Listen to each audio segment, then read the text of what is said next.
사람은 사회적인 존재라고 하죠. 홀로 사는 존재가 아닙니다. 물론 혼자 사는 사람도 많습니다.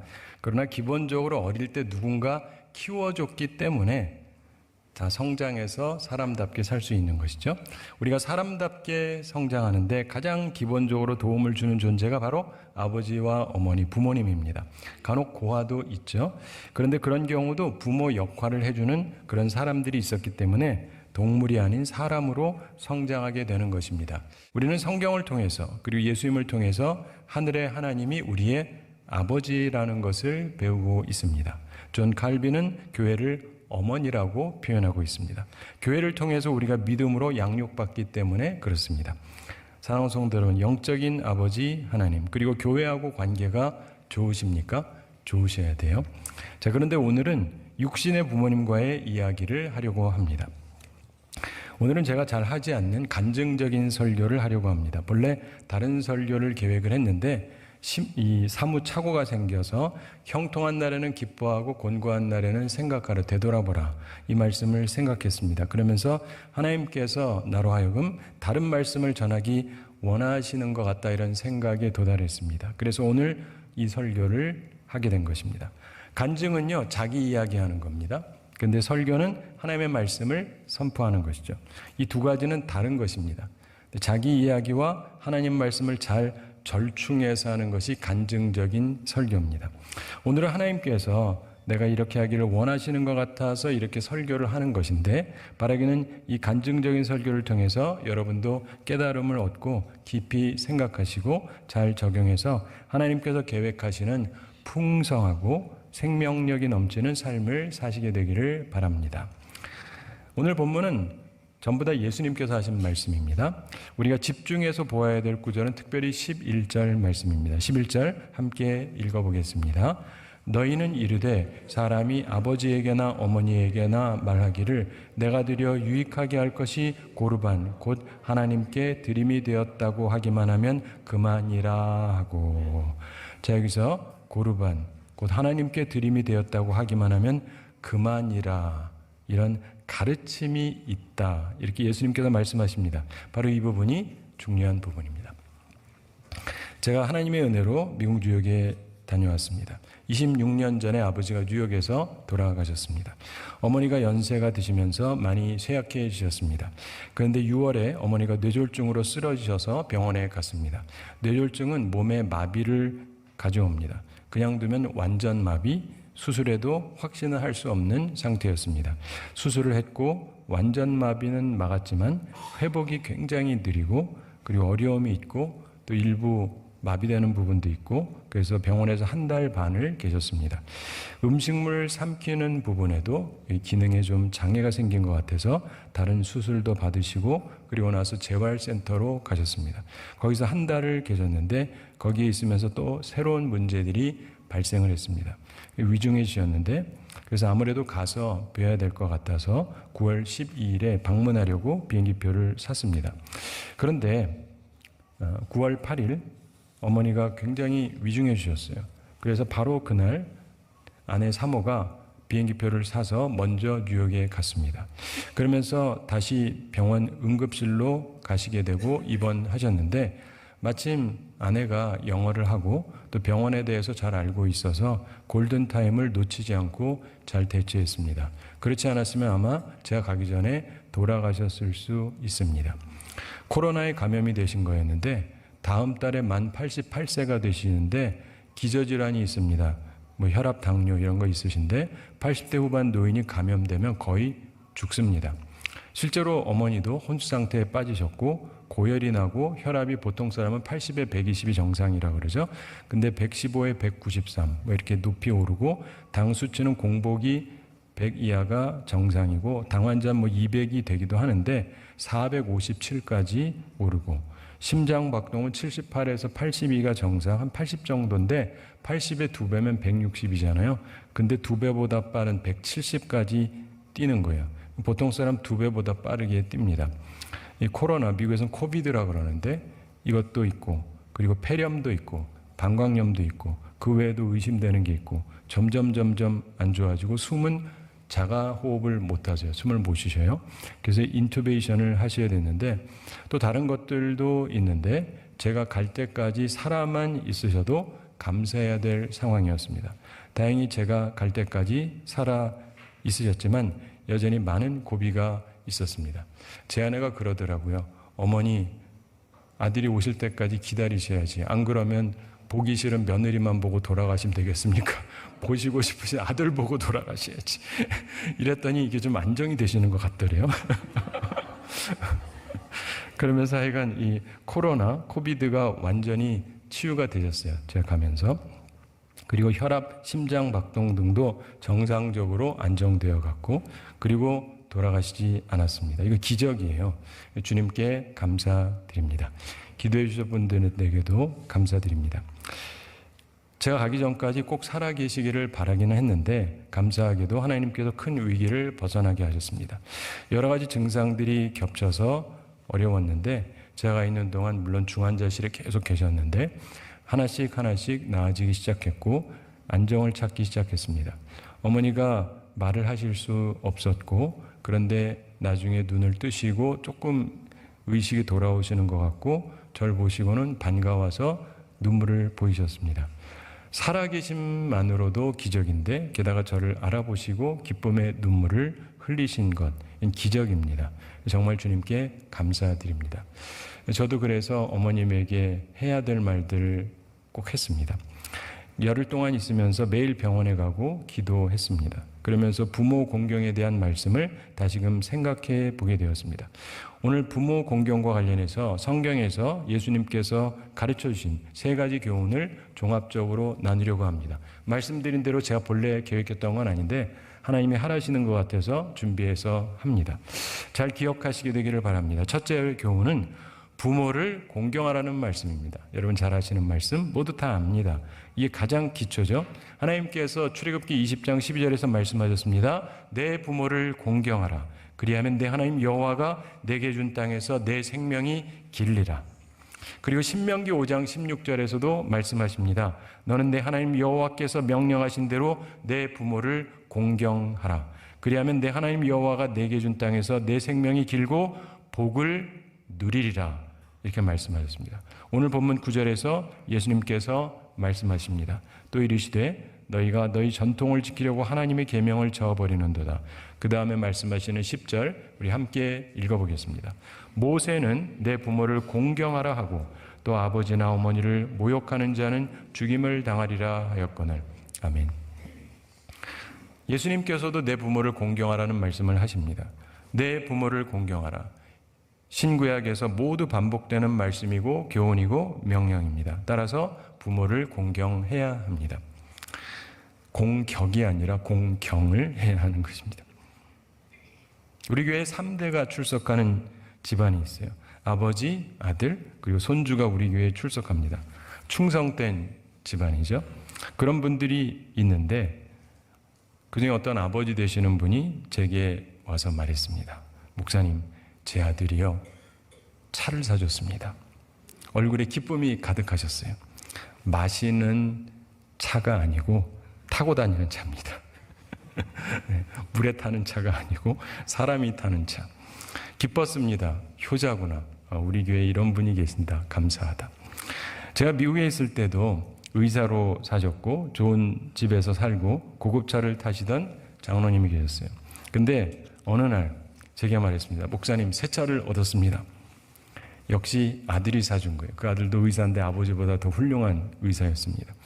벤츠 중에서 최고급에 해당하는 멋진 차였습니다. 그래서 기뻤습니다. 축하해 드렸습니다. 이렇게 미국 이민사회에서도 우리 한국에서도 제가 섬기는 교회에서 자녀의 효도를 받는 부모가 있다. 이 사실은 감사한 일입니다. 참고로 제 외사촌 동생 아버지한테 벤츠, 어머니한테 BMW를 사드렸습니다. 싫어합니다. 미국에서. 부모님을 위해 드리고 사는 것 귀한 일입니다. 저는 어땠냐? 못 사드렸어요. 아버님 살아계실 때 제가 20대였거든요. 기껏해야 부목사 전도사 부목사 할 때인데 그 여력이 없었죠. 대신에 아버지를 위해서 운전을 많이 해드렸어요. 아버지가 좋은 차는 있으셨습니다. 그래서 대신에 운전을 못 하셔서 대신 모시고 잘 다녔습니다. 스테이크도 사드렸습니다. 예. 어머니는 좀 더 사셨으니까 비싸고 좋은 음식 많이 사드렸어요. 우리 어머니는 운전을 하지 않으십니다. 그래서 뭐 차는 필요가 없고 집이나 사드리고 싶기는 했는데 아직 못 해드렸습니다. 작년 생신에 가장 좋은 침대 매트리스를 사드렸어요. 편히 쉬시라고. 제가 쓰는 것보다 훨씬 좋은 겁니다. 사랑하는 성도 여러분, 여러분도 여러분 수준에 맞게 부모님을 공경하시기 바랍니다. 잘해드리시기 바랍니다. 이럴 때 보면 부모는 아멘하고 자녀는 침묵하는 경우가 많아요. 부모를 공경해서 생명과 복을 누리시기 바랍니다. 감사합니다. 오늘 기억할 두 번째 교훈은 부모님 공경에 하나님, 예수 그리스도가 함께할 때는 어떻게 해야 되는가? 바로 이 부분입니다. 성경은 뭐라고 하시느냐? 예수님께서 하신 충격적인 말씀이 있죠. 그것은 예수님의 제자가 되려면 부모를 미워해야 한다 이렇게 말씀하셨습니다. 자, 우선 기억해야 됩니다. 우리는 부모를 공경해야 됩니다. 그런데 주님의 제자가 되려고 하면 부모를 미워해야 한다.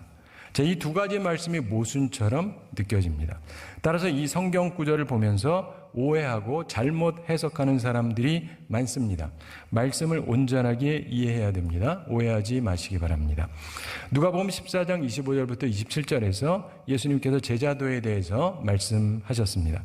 수많은 무리가 함께 갈새 예수께서 돌이키사 이르시되 무릇 내게 오는 자가 자기 부모와 처자와 형제와 자매와 더욱이 자기 목숨까지 미워하지 아니하면 능히 내 제자가 되지 못하고 누구든지 자기 십자가를 지고 나를 따르지 않는 자도 능히 내 제자가 되지 못하리라 이렇게 말씀하셨습니다.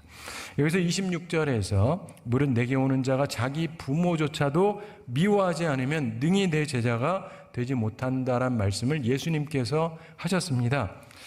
부모, 처자, 형제와 자매, 게다가 자기 목숨까지 미워하는 것이 제자가 되는 길이라고 하십니다. 성경을 우리가 볼 때 우선 문자적으로 봐요. 쓰여진 그대로, 있는 그대로 봅니다. 이게 1차적인 해석입니다. 그게 가장 기본입니다. 대체로 그러면 다 뜻이 통합니다. 그런데 이게 굉장히 이상한 경우가 간혹 있어요. 그런 경우에는 다른 방식으로 보아야 합니다. 이 본문이 그런 거죠. 누가복음 본문이 분명히 부모를 공경하는 것이 하나님의 뜻입니다. 그런데 부모를 미워하라고 하세요. 문자적으로 보면 지나치게 모순이 됩니다. 따라서 보다 높은 차원의 이해와 해석이 필요한 것이죠. 우선 예수님을 따르는 길은 자기 십자가를 지는 길이라고 말씀하십니다. 십자가는 죽음과 희생을 상징하지 않습니까? 하나님의 뜻을 위해서 죽음 같은 희생이라도 각오하는 사람의 길을 말합니다. 우리 교회에서도 제자훈련 3기까지 했지만 제자훈련 했다고 수료했다고 다 제자는 아니죠. 희생할 생각이 없다면 아직 주님 제자가 아닌 것입니다. 예수님을 따르는 사람은 세상 권세와 영광을 얻는 것이 아니라 인생에서 가장 귀한 것도 희생할 각오를 가지고 있어야 하는 것입니다. 교회의 사명은 모두를 이렇게 만드는 거예요. 모든 민족을, 모든 족속을. 예수님께서 하신 부모를 미워해야 한다는 것은 문자적으로 직역해서 받으시면 안 됩니다. 본래 동방의 언어, 이스라엘의 언어는 생생한 것이었다. 이렇게 성서학자 윌리엄 바클레이가 설명합니다. 이 세상의 사랑은 주님 사랑과 비교 대상이 아니라는 것이다. 이렇게 설명합니다. 우리의 가족 사랑, 이것은 주님을 향한 사랑 앞에서 미움 정도로 뒤처지는 것이 되어야 한다는 것입니다. 성서학자 윌리엄 핸드릭스는 여기서 미워한다란 덜 사랑한다라는 뜻이다 이렇게 설명을 합니다. 예수 그리스도가 항상 만물의 으뜸이 되어야 한다는 것이죠. 쉽게 잘 해석한 것입니다. 바로 그런 말씀입니다. 우리 주님은 원수도 사랑하라고 하셨잖아요. 그런데 부모를 미워하라고 하십니다. 이것은 문자적으로 해석하지 말아야 됩니다. 주님에 대한 사랑 앞에서 덜 사랑하는 존재. 그래서 미워한다는 표현이 붙을 만큼 주님을 더 사랑해야 된다는 뜻입니다. 부모는 세상에서 가장 귀한 존재지만 하나님과는 비교 대상도 될 수 없다는 것입니다. 그것이 배우자든 자녀든 형제와 자매든 우리에게 귀한 존재가 하나님과 비교 대상이 될 수 없습니다. 삶에는 선택의 순간이 찾아옵니다. 그때 우리는 주님을 가장 사랑하고 나의 부모, 배우자, 자녀, 형제와 자매는 덜 사랑해야 된다, 이런 뜻입니다. 중요한 선택의 순간에 주님을 선택해야 제자입니다. 가족을 사랑하는 것이 옳습니다. 그게 하나님의 뜻이에요. 부모를 공경하셔야 됩니다. 그게 옳은 것입니다. 그런데 가족, 부모님과 하나님이 경쟁을 한다면, 선택해야 한다면 차라리 미워해야 된다, 덜 사랑해야 된다. 우리의 어떤 가정 사랑도, 어떤 소중하고 귀한 관계도 주님을 사랑하는 것과는 경쟁이 되어서는 안 된다는 것입니다. 우리의 사랑이 단순히 덜 사랑을 넘어서 미움 수준이 되어야 된다는 게 주님의 가르침이에요. 부모를 공경하셔야 됩니다. 근데 주님 앞에선 미워하라는 말씀입니다. 기억하세요. 부모님 공경해야 됩니다. 근데 하나님과는 경쟁하면 안 됩니다. 하나님보다 부모를 덜 사랑해야 됩니다. 차라리 미워한다고 할 정도로 부모님을 공경하되 하나님 앞에서는 미워하는 존재가 되어야 한다. 이것이 예수님의 가르침입니다. 근데 오늘 기억해야 될 세 번째 교훈이 있습니다. 바로 본문이 가르쳐주는 것인데 첫 번째와 두 번째를 통합하고 이걸 뛰어넘는 가르침입니다. 그래서 우리는 주님의 말씀을 종합적으로 잘 이해를 해야 됩니다. 그래야 온전해집니다. 설교 제목입니다. 고르반이 되었다고 하지 말라, 이 말씀인데, 자, 함께 따라해 보시기 바랍니다. 고르반이 되었다고 하지 말라. 고르반이 되었다고 하지 말라. 감사합니다. 하나님, 예수님께서 이 말씀을 하신 배경을 살펴보겠습니다. 본문 마가복음 7장이 이렇게 시작이 됩니다. 1절에 바리새인들과 또 서기관 중 몇이 예루살렘에서 와서 예수께 모여들었다가, 예루살렘, 즉 가장 중요하고 높은 곳에서 파견된 사람들이 예수님께 왔어요. 그리고는 2절에서 그의 제자 중 몇 사람이 부정한 손, 곧 씻지 아니한 손으로 떡 먹는 것을 보았더라, 이렇게 설명합니다. 5절에서 이에 바리새인들과 서기관들이 예수께 묻되 어찌하여 당신의 제자들은 장로들의 전통을 준행하지 아니하고 부정한 손으로 떡을 먹나이까, 이렇게 말합니다. 질문을 해요. 근데 사실상 뭡니까? 공격이에요. 시비 걸려고 왔고 살피다가 손 씻지 않고 떡 먹는 것에 시비를 겁니다. 우리가 보기엔 좀 우습지만 자기 딴에는 경건하고 이게 옳다고 생각하는 거예요. 근데 예수님 앞에 이들이 뭐라고 하는지 아세요? 어찌하여 당신의 제자들은 장로들의 전통을 준행하지 아니하고, 무엇을 준행하지 않는다고 말합니까? 네, 장로들의 전통. 좀 이상하지 않으세요? 하나님의 말씀이 아니라 누구의 전통이요? 장로들의 전통. 장로들이 그렇게 해오던 것을 지키지 않는다고 시비를 거는 거예요. 장로들이 하나님과 동등하거나 하나님보다 위인가요? 당시 종교자들의 어리석음이 이러했습니다. 장로들이 하나님의 위치에 있었다는 거예요. 매우 사악한 것이었습니다. 그래서 예수님께서 본문의 말씀을 하시는 거예요. 9절을 보십시오. 또 이르시되 너희가 너희 전통을 지키려고 하나님의 계명을 잘 저버리는도다. 무슨 전통이요? 장로들의 전통. 장로들이 해오던 방식을 지키려고 하나님의 계명을 저버리고 있다. 이렇게 직격탄을 날리시는 거예요. 그러면서 말씀합니다. 10절을 보십시오. 모세는 내 부모를 공경하라 하고 또 아버지나 어머니를 모욕하는 자는 죽임을 당하리라 하였거늘. 11절 함께 읽어보겠습니다. 너희는 이르되 사람이 아버지에게나 어머니에게나 말하기를 내가 드려 유익하게 할 것이 고르반 곧 하나님께 드림이 되었다고 하기만 하면 그만이라 하고, 12절에서 자기 아버지나 어머니에게 다시 아무것도 하여 드리기를 허락하지 아니하여, 13절에서 너희가 전한 전통으로 하나님의 말씀을 폐하며 또 이 같은 일을 많이 행하느니라 하시고, 이들이 전한 전통이 무슨 전통이라고요? 장로들의 전통. 장로들이 결정한 전통, 그것은 무엇을 패한다고요? 하나님의 말씀을 패한다. 그리고 이 같은 일을 많이 행하고 있다고 예수님께서 직격탄을 날리셨습니다. 껍데기가 중요한 게 아니에요. 내면이 좋아야 하는 것입니다. 그러면서 주님께서 말씀하십니다. 14절 함께 읽어보겠습니다. 무리를 다시 불러 이르시되 너희는 다 내 말을 듣고 깨달으라. 이게 무슨 말이에요? 이들은요, 껍데기만 중시하는 거예요. 속은 더러우면서. 예수님이 그 말씀하는 거예요. 사랑하는 성도 여러분, 요즘 교회는 무엇을 지킵니까? 주님의 책망의 말씀에 귀를 기울이고 돌이켜야 합니다. 특별히 고르반이 되었다고 하지 말라. 이 말씀은 무슨 예를 말씀하는 것인가? 이걸 알 필요가 있습니다. 고르반이라는 거는요, 선물이라는 뜻이에요. 예물. 그러니까 하나님께 드리고 바치는 물건, 예물을 표시하는 말로 사용됐습니다. 그런데 이 말이 악용될 가능성이 많습니다. 무슨 말이냐? 하나님이 부모님보다 앞서잖아요. 그렇죠? 그래서 하나님께 드림이 되었기에 부모님께 드릴 게 없다. 이런 주장을 하는 사람들이 있었고 장로들이 그것을 인준했다. 이런 거예요. 이 전통이 된 거예요. 근데 이것을 악용해서 사람들이 하나님께 드린다는 핑계로 부모 공경을 폐하고 부모님께 마땅히 드려야 되는, 공경해야 되는 것을 드리지 않는 변명거리로 삼고 있었다는 거예요. 아주 악한 것입니다. 이에 관해서 가장 좋은 예가 있습니다. 세금을 가이사에게 바치는 것이 옳으냐? 이 논쟁에 대해서 예수님이 답변하셨죠? 예수님이 뭐라고 하셨습니까? 하나님의 것은 하나님에게, 가이사의 것은 가이사에게. 제자들에게 있어서 하나님과 로마 황제는 비교 대상이 안 됩니다.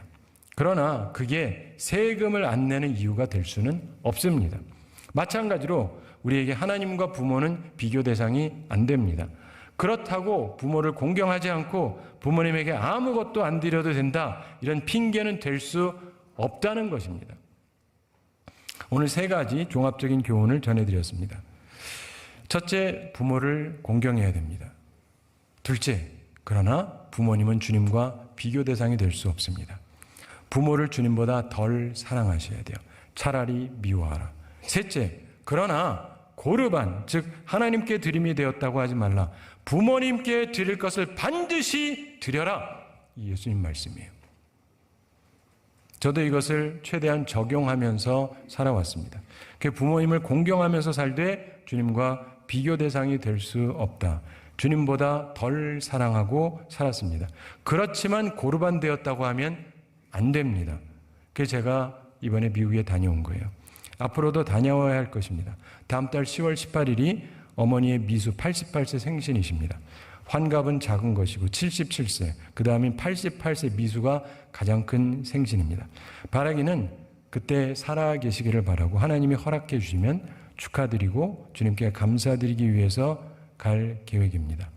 허용하신다면, 주님이 허용하신다면. 사랑하는 성도 여러분, 제 한 가지 이야기 말씀드리면서 오늘 말씀을 마치겠습니다. 여러분 중에서 이런저런 생각하시는 분들이 있을 거예요. 난 돈도 없고 뭐 없는데, 아주 간단하게 할 수 있는 게 있어요. 안마해 드리세요. 애도 할 수 있어요. 돈 없어도 할 수 있어요. 제가 초등학교 때부터 했거든요.